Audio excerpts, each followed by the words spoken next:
প্রিয় দর্শক, আসসালামু আলাইকুম। সবাই নিশ্চয় ভালো আছেন। আজ আমি আপনাদেরকে দেখাবো গ্যাসের চুলায় কিভাবে পটল পুড়িয়ে ভর্তা করা হয়। আমি এখানে 3টা পটল নিয়েছি। পটলগুলো ভালোভাবে ধুয়ে নিয়েছি এবং দুই পাশে মুখ আপনারা দেখতে পাচ্ছেন, দুই পাশের মুখগুলো এভাবে কেটে নিয়েছি। এখন আমি একটু তেল লাগিয়ে নেব পটলগুলোতে।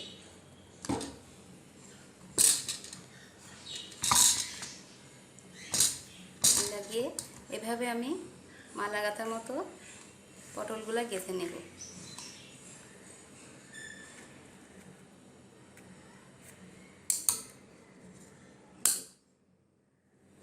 আমি এখন গ্যাসের চুলায় পটলগুলা সব সাইড ঘুরিয়ে ভালোভাবে পুড়িয়ে নেব।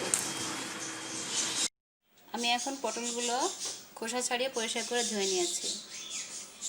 এখন পরিমাণ পেঁয়াজ, মরিচ, লবণ, তেল নিয়েছি।